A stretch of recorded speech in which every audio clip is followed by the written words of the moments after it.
You organize the closet. Everything has a place. The shoes are lined up, the sweaters are folded, the hangers even match.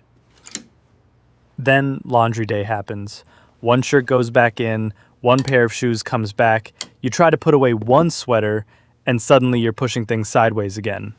The closet looks organized, so why does it still feel full? The easy answer is you own too much stuff. And sometimes, yes. But look at the closet itself before you blame everything inside it. Because a closet can have plenty of physical space and surprisingly little usable space. Look at a typical apartment reach-in closet. One shelf, one rod, shoes on the floor. Most of the clothes are shirts, blouses, pants, maybe a few short jackets. They fill almost the entire width of the closet, so the closet feels full. But look underneath them. There's often 2 or 3 feet of empty air doing absolutely nothing. Then look above the storage bins. More empty air. Look between a small stack of clothes and the shelf above it. More space. That's the first problem. The closet is using its width, but not its height. And in a small apartment, height is some of the most valuable storage space you have. That's why something as simple as a second hanging level can completely change a closet full of short clothing. Same closet, same floor area. More of the volume is actually working. But this is where people make the next mistake. They hear that and think, great, add more shelves, add more rods, fill every gap. Not necessarily, because the storage has to match what you actually own. Long dresses need height, shirts don't. Sweaters don't need a 4-foot-tall compartment.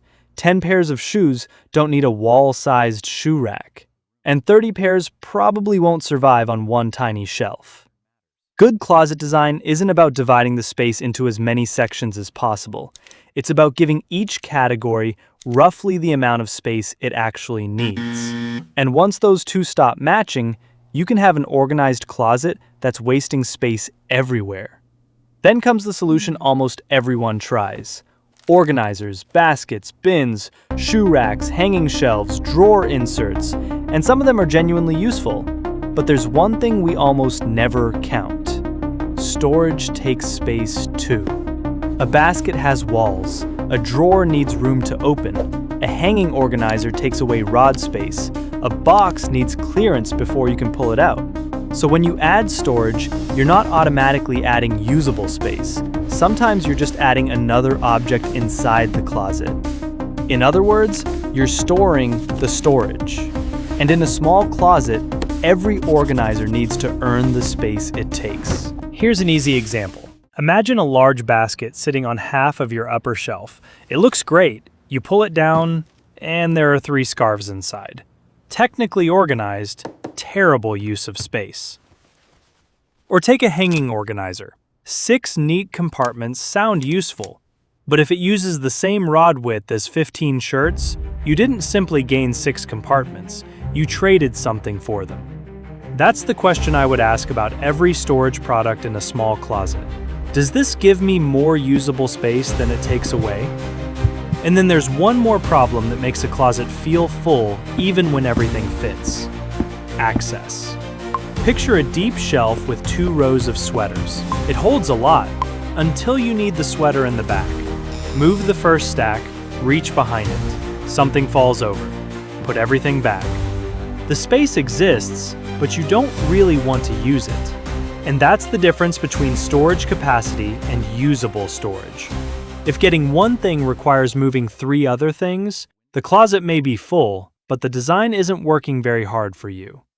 This is also why everyday items shouldn't live in the most difficult places. A suitcase you use twice a year? Put it high. The sweater you wear twice a week? Probably not. Your closet should be designed around frequency as much as size.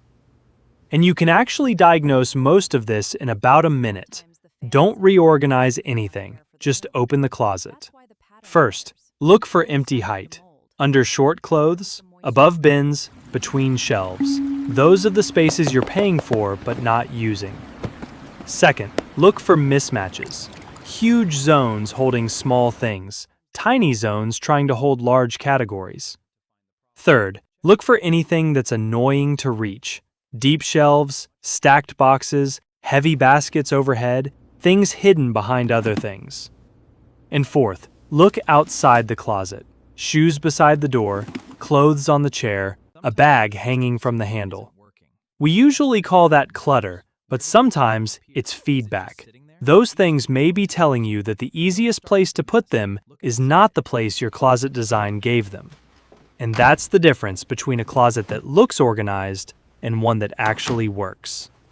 You may need another shelf. You may need a second hanging level. You may need to remove a bulky organizer. Or yes, you may still need to own less. A small closet is still a small closet. But before you decide you've completely run out of room, stop asking, where can I squeeze one more thing? Ask, which part of this closet am I not actually able to use? Because sometimes the space you're looking for isn't somewhere outside the closet. It's already inside it.